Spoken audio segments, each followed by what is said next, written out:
Welcome. Sangeeta Bhalsingh या माझ्या YouTube चॅनलवर तुम्हा सर्वांचे हार्दिक स्वागत.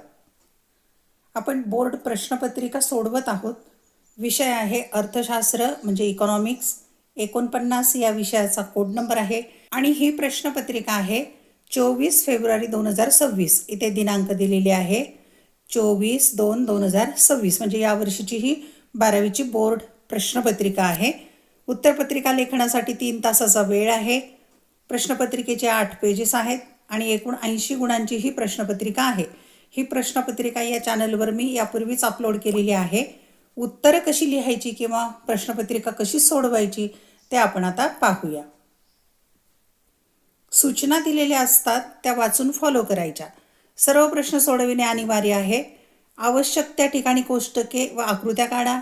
उजव्या बाजूचे अंक प्रश्नांचे पूर्ण गुण दर्शवतात आणि शेवटची महत्त्वाची सूचना, सर्व मुख्य प्रश्नांची उत्तरे नवीन पानावर लिहावीत.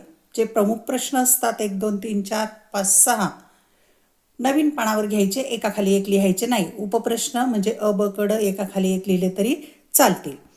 यापूर्वीच्या 2021 पासूनच्या प्रश्नपत्रिका 12वी बोर्डच्या आणि त्याची उत्तरं पण या चॅनलवर तुम्हाला पाहायची असतील तर चॅनलची प्लेलिस्ट एकदा पाहून घ्या. क्रमाने प्रत्येक वर्षातल्या 2-2 बोर्ड प्रश्नपत्रिका उत्तरासहित तुम्हाला पाहायला मिळतील. ज्यांनी 12वीची आत्ता परीक्षा दिलेली आहे त्यांनी या प्रश्नपत्रिकेतली उत्तरं चेक करून घ्या आणि जे 11वीला आहेत त्यांना पुढील वर्षी ही प्रश्नपत्रिका उपयोगी आहे. या प्रश्नपत्रिकेत एकूण 6 प्रश्न आहेत. 6 प्रश्नांची उत्तरं एका व्हिडिओमध्ये घेतली तर खूप मोठा व्हिडिओ होईल, म्हणून मी त्याचे 3 भाग केलेत. प्रत्येक भागामध्ये 2-2 प्रश्न सोडवलेले आहेत. पहिल्या भागामध्ये पहिला आणि दुसरा प्रश्न सोडवलेला आहे. तो व्हिडिओ पाहायचा असेल तर या चॅनलची प्लेलिस्ट पहा. आज आपण भाग दुसऱ्यामध्ये 3रा आणि 4था प्रश्न सोडवणार आहोत आणि पुढचा 3रा भाग म्हणजे 5वा आणि 6वा प्रश्न लवकरच अपलोड करेल. त्यासाठी चॅनल सबस्क्राईब करा, बेल आयकॉन दाबा आणि ऑल हा पर्याय सिलेक्ट करा, म्हणजे जेव्हा जेव्हा मी व्हिडिओ अपलोड करेल त्याचं नोटिफिकेशन तुम्हाला आपोआप मिळेल. प्रश्न क्रमांक 3. खालील प्रश्नांची उत्तरे लिहा. कोणतेही 3 प्रश्न सोडवायचे आहेत आणि 12 गुणांचा प्रश्न आहे. 4 त्रिक 12. 5 प्रश्न दिलेले आहेत पण फक्त 3 सोडवायचे. 1. उपयोगितेची कोणतीही 4 वैशिष्ट्ये स्पष्ट करा. 4 विचारली तर 4च लिहायची. 2. मागणीची लवचिकता मोजण्याची गुणोत्तर पद्धत स्पष्ट करा. 3. सरकारच्या करेतर उत्पन्नाचे कोणतेही 4 स्रोत स्पष्ट करा. 4. विदेशी व्यापाराची संकल्पना स्पष्ट करून त्याचे प्रकार स्पष्ट करा. 5. खालील आकडेवारीवरून किंमत निर्देशांक काढा. इथे वस्तू अ ब क ड दिलेल्या आहेत आणि 2015 आणि 2020च्या किमती आहेत, त्यावरून निर्देशांक काढायचा आहे. आपण हे सगळे प्रश्न सोडवणार आहोत. प्रश्न क्रमांक 1. उपयोगितेची कोणतीही 4 वैशिष्ट्ये स्पष्ट करा. उत्तर. आता उपयोगितेची जी वैशिष्ट्ये आहेत एकूण 10 आहेत. आता 10 जे मुद्दे दिलेले आहेत किंवा वैशिष्ट्य दिलेले आहेत, 10चं स्पष्टीकरण नाही लिहायचं. कुठलेही 4च प्रकार लिहा. आता तुम्ही क्रमाने 4 लिहायचे का असं पण नाही, तुम्हाला जे यातले येतील सोपे वाटतील ते 4 वैशिष्ट्ये तुम्ही लिहू शकता. त्याचं स्पष्टीकरण लिहायचं आहे. 1. स्थळानुसार तसेच काळानुसार बदलत जाते. 2. व्यक्तीनुसार बदलत जाते. 3. चांगले वाईट नैतिक अनैतिक अशा बाबींचा उपयोगितेच्या संकल्पनेत विचार केला जात नाही. 4. उपयुक्तता या संकल्पनेपेक्षा भिन्न आहे. 5. आनंद या संकल्पनेपेक्षा भिन्न आहे. 6. समाधान या संकल्पनेपेक्षा भिन्न आहे. 7. मानसशास्त्रीय संकल्पना असल्यामुळे संख्यात्मक मापन करता येत नाही. 8. एकाच वस्तूद्वारे एकाहून अधिक व्यक्तींच्या निरनिराळ्या गरजा भागू शकत असल्याने बहुपर्यायी आहे. 9. गरजेच्या तीव्रतेशी समसंबंध आढळतो. 10. मागणीचा आधार आहे. आता यातले पहिले 4 मुद्दे आपण स्पष्टीकरण करूया. उपयोगितेची वैशिष्ट्ये खालीलप्रमाणे आहेत. 1. सापेक्ष संकल्पना. उपयोगिता ही स्थल व कालसापेक्ष संकल्पना आहे. ती स्थलपरत्वे व कालपरत्वे बदलत जाते. उदाहरणार्थ हिवाळ्यात लोकरीच्या कपड्यांमध्ये जास्त उपयोगिता जाणवते. समुद्रकाठापेक्षा बांधकामाच्या ठिकाणी वाळूमध्ये जास्त उपयोगिता जाणवते. 2. व्यक्तिनिष्ठ संकल्पना. उपयोगिता ही मानसशास्त्रीय संकल्पना आहे. उपयोगिता व्यक्तीनुसार बदलते. याचे कारण आवडीनिवडी, प्राधान्य, स्वभाव, पसंती, व्यवसाय इत्यादीमध्ये फरक असतो. उदाहरणार्थ डॉक्टरला स्टेथॉस्कोपमध्ये उपयोगिता जाणवते परंतु सर्वसामान्य व्यक्तीला जाणवत नाही. 3 नैतिकदृष्ट्या तटस्थ. उपयोगितेच्या संकल्पनेत नैतिकतेचा विचार नसतो.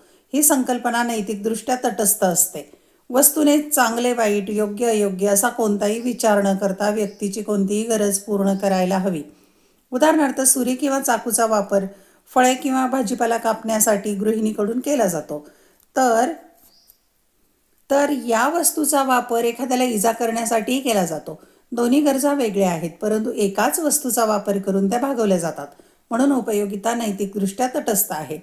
4. उपयोगिता व उपयुक्तता यात फरक. उपयोगिता म्हणजे वस्तूच्या अंगी असणारी मानवी गरजा भागवण्याची क्षमता आहे, तर उपयुक्तता म्हणजे वस्तूचे उपयोग मूल्य होय. उदाहरणार्थ उपभोक्त्याला दुधामध्ये उपयोगिता व उपयुक्तताही जाणवते, मात्र व्यसनी व्यक्तीला दारूमध्ये उपयोगिता जाणवते, परंतु उपयुक्तता जाणवत नाही. दुसरा प्रश्न आहे, मागणीची लवचिकता मोजण्याची गुणोत्तर पद्धत स्पष्ट करा. उत्तर, गुणोत्तर किंवा शेकडेवारी पद्धत. प्राध्यापक मार्शल यांनी ही पद्धत विकसित केली आहे. या पद्धतीमध्ये मागणीतील शेकडा बदलाला किमतीतील शेकडा बदलाने भागाकार करून मागणीची लवचिकता मोजली जाते. शेकडेवारी पद्धतीला प्रमाणित पद्धत असेही म्हणतात. ती खालीलप्रमाणे स्पष्ट करता येते. मागणीची लवचिकता बरोबर मागणीतील शेकडा बदल छेद किमतीतील शेकडा बदल. सूत्र तेच आहे, इलॅस्टिसिटी ऑफ डिमांड म्हणजे ED बरोबर पर्सेंटेज डेल्टा क्यू छेद पर्सेंटेज डेल्टा पी. गणितीय पद्धतीने पुढील प्रमाणे स्पष्ट करता येते. ED बरोबर डेल्टा क्यू छेद क्यू भागिले डेल्टा पी छेद डेल्टा पी. म्हणून ED बरोबर डेल्टा क्यू छेद क्यू गुणिले पी छेद डेल्टा पी. येथे क्यू म्हणजे मूळ मागणी, डेल्टा क्यू म्हणजे मागणीतील बदल, पी म्हणजे मूळ किंमत, डेल्टा पी म्हणजे किमतीतील बदल.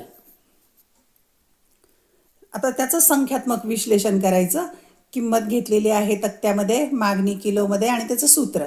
किंमत 20 रुपये असताना मागणी 10, किंमत 25 झाली तर मागणी 9. सूत्र इलॅस्टिसिटी ऑफ डिमांड ED बरोबर डेल्टा क्यू छेद क्यू गुणिले पी छेद डेल्टा पी. आता क्यू बरोबर किती आहे? 1, म्हणून डेल्टा क्यू बरोबर 1. नवीन व मूळ मागणीतील फरक, मूळ किंमत बरोबर 10 आणि नवीन किंमत 9. पी बरोबर 20 म्हणजे 10 वजा 9 बरोबर 1, म्हणजेच डेल्टा क्यू बरोबर 1. डेल्टा पी म्हणजे 5 बरोबर 5, मूळ किंमत व नवीन किंमतीतील फरक 20 वजा 25 बरोबर 5, म्हणजेच पी बरोबर 5. मागणीची लवचिकतेचं सूत्र, मागणीतील शेकडा बदल छेद किमतीतील शेकडा बदल. म्हणून ED बरोबर डेल्टा क्यू छेद क्यू भागिले डेल्टा पी छेद पी. म्हणून ED बरोबर डेल्टा क्यू छेद क्यू गुणिले पी छेद डेल्टा क्यू. किमती टाकलेल्या आहेत सूत्रामध्ये. ED बरोबर 1/10 गुणिले 20/5. ED बरोबर 0.4. म्हणून इलॅस्टिसिटी डिमांड एकापेक्षा कमी. याचाच अर्थ मागणी कमी लवचिक आहे. तिसरा प्रश्न, सरकारच्या करेतर उत्पन्नाचे कोणतेही 4 स्रोत स्पष्ट करा. उत्तर, प्रशासन, व्यापारी, उपक्रम, देणग्या आणि अनुदाने इत्यादीद्वारे मिळालेल्या सार्वजनिक उत्पन्नाला करेतर उत्पन्न म्हणतात. हे स्रोत करापेक्षा भिन्न आहेत. त्याचे मार्ग आहेत: 1. शुल्क, 2. सार्वजनिक वस्तू व सेवांच्या किमती, 3. विशेष अधिभार, 4. दंड, 5. भेटी व अनुदाने, देणग्या, 6. विशेष कर, 7. कर्ज. आता इथे 7 मार्ग आहेत, पण इथे विचारलेले आहेत 4, म्हणून आपण यापैकी कोणतेही 4 मुद्द्यांचं स्पष्टीकरण केलं तरी चालते. क्रमांक 1, शुल्क म्हणजे फीज. कर कोणत्याही मोबदल्याविना सक्तीने द्यावा लागतो, तर शुल्क हे शासनाने पुरवलेल्या सेवेबद्दल दिले जाते. उदाहरणार्थ शैक्षणिक शुल्क, नोंदणी शुल्क इत्यादी. 2. सार्वजनिक वस्तू व सेवांच्या किमती. आधुनिक शासन आपल्या नागरिकांना विविध वस्तू व सेवांची विक्री करते. अशा वस्तू व सेवांचा लोकांनी शासनाला दिलेला मोबदला म्हणजे किंमत होय. उदाहरणार्थ रेल्वे भाडे, टपाल सेवा इत्यादी. 3. विशेष अधिकार. शासनाने विशिष्ट भागातील रहिवाशांना दिलेल्या विशेष सुविधांबद्दल नागरिकांनी दिलेला मोबदला म्हणजे विशेष अधिभार होय. उदाहरणार्थ ज्या विशिष्ट भागातील रहिवाशांना स्थानिक स्वराज्य संस्था रस्ते, ऊर्जा, पाणी पुरवठा इत्यादी विशेष सुविधा पुरवल्याबद्दल कर लागू करू शकतात. 4. दंड व दंडात्मक रकमा. देशातील कायदे व नियम मोडणाऱ्या लोकांवर शासन दंड आकारते. हा दंड आकारण्याचे उद्दिष्ट उत्पन्न कमविणे नसून लोकांना शासनाचे नियम तोडण्यापासून परावृत्त करणे हे आहे. उदाहरणार्थ वाहतुकीचे नियम तोडल्याबद्दल होणारा दंड. प्रश्न 4. विदेशी व्यापाराची संकल्पना स्पष्ट करून त्याचे प्रकार स्पष्ट करा. उत्तर अ. विदेशी व्यापाराची संकल्पना. विदेशी व्यापाराची संकल्पना पुढील मुद्द्यांच्या आधारे स्पष्ट करण्यात आली आहे. 1. विदेशी व्यापार म्हणजे जगातील विविध देशात केला जाणारा व्यापार होय. विदेशी व्यापाराला आंतरराष्ट्रीय व्यापार किंवा बाह्य व्यापार असेही म्हणतात. 2. प्राध्यापक मॅक्स वॉसरमन आणि हल्टमन यांच्या मते विविध देशातील रहिवाशांमध्ये चालणाऱ्या व्यवहारांचा समावेश आंतरराष्ट्रीय व्यापारामध्ये होतो. ब. विदेशी व्यापाराचे प्रकार. विदेशी व्यापाराचे प्रकार पुढील प्रमाणे आहेत. क्रमांक 1. आयात व्यापार. एका देशाने दुसऱ्या देशाकडून केलेली वस्तूंची व सेवांची खरेदी म्हणजे आयात व्यापार होय. स्वदेशाकडून परदेशातील वस्तूंचा व सेवांचा केला गेलेला अंतःप्रवाह म्हणजे आयात व्यापार होय. उदाहरणार्थ भारताने इराक, कुवेत, सौदी अरेबिया या देशातून पेट्रोलियमची केलेली खरेदी. 2. निर्यात व्यापार. एका देशाने दुसऱ्या देशाला केलेली वस्तू व सेवांची विक्री म्हणजे निर्यात व्यापार होय. स्वदेशाकडून परदेशात वस्तूंचा व सेवांचा केला गेलेला बहिर्प्रवाह म्हणजे निर्यात व्यापार होय. उदाहरणार्थ भारताने चीन, हाँगकाँग, सिंगापूर या देशांना चहा, तांदूळ, ताग या पदार्थांची केलेली विक्री. 3.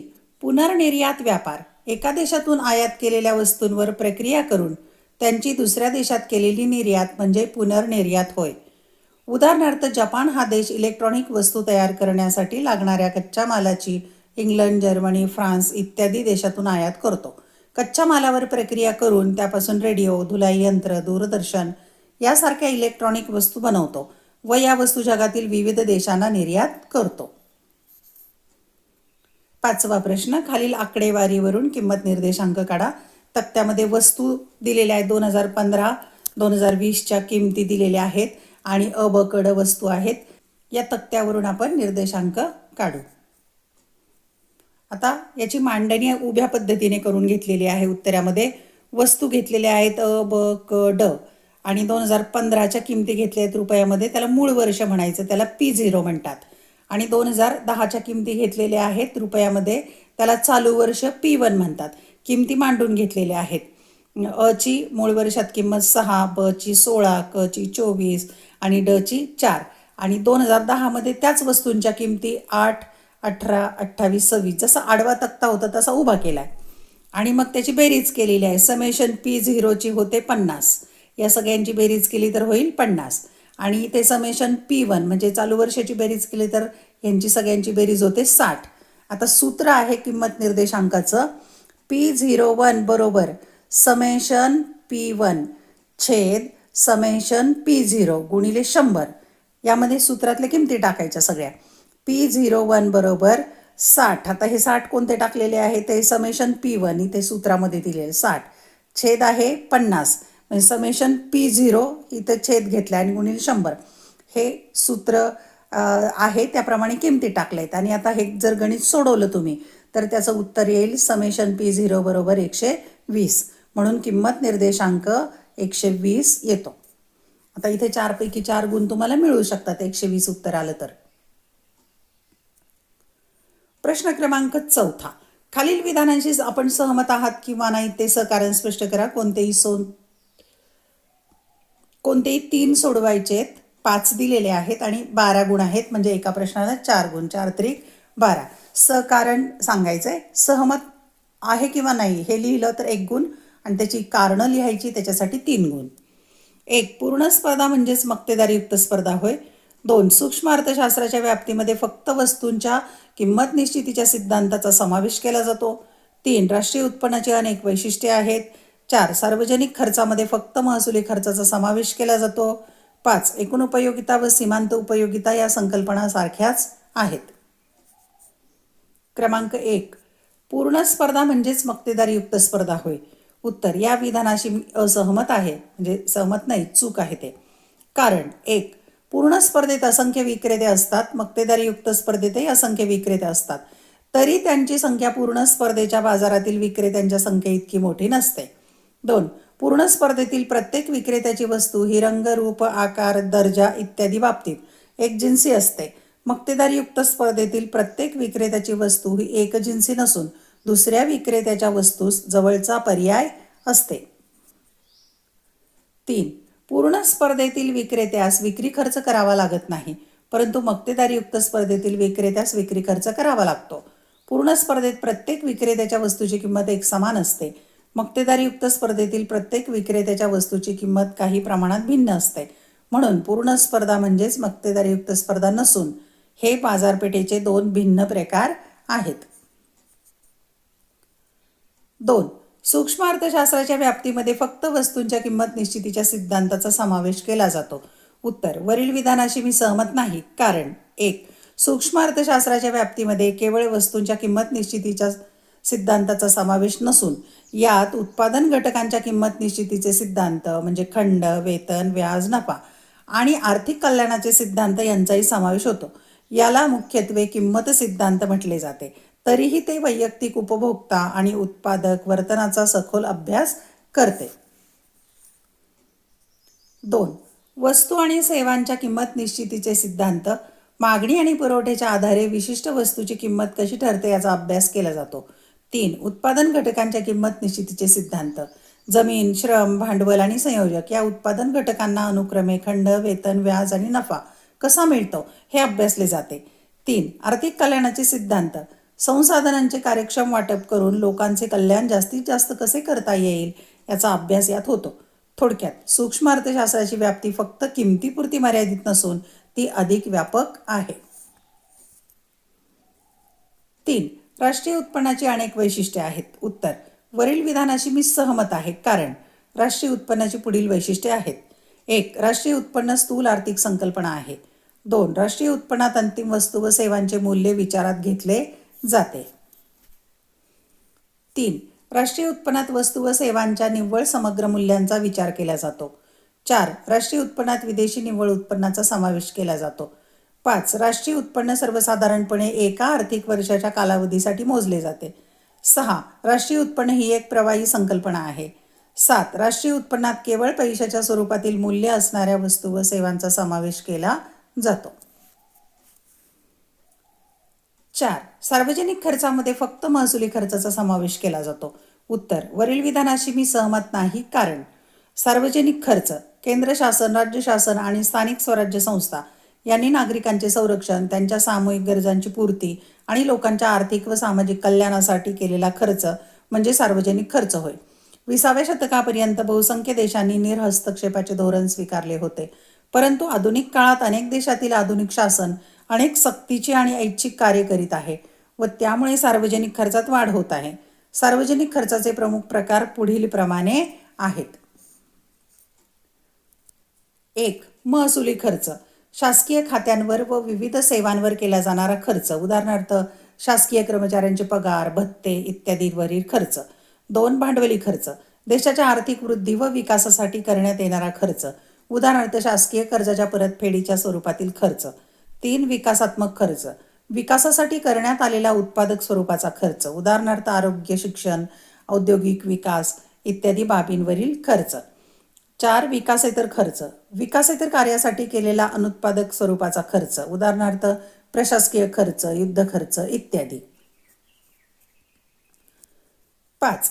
एकूण उपयोगिता व सीमांत उपयोगिता या संकल्पना सारख्याच आहेत. उत्तर: वरील विधानाशी मी सहमत नाही, कारण या दोन्ही संकल्पना भिन्न आहेत. 1. वस्तूच्या सर्व नगांपासून मिळणाऱ्या उपयोगितांची बेरीज म्हणजे एकूण उपयोगिता होय. वस्तूच्या शेवटच्या नगापासून मिळणारी उपयोगिता म्हणजे सीमांत उपयोगिता होय. 2. वस्तूच्या पहिल्या नगाच्या उपभोगाच्या वेळी एकूण उपयोगिता सर्वात कमी आणि सीमांत उपयोगिता सर्वाधिक असते.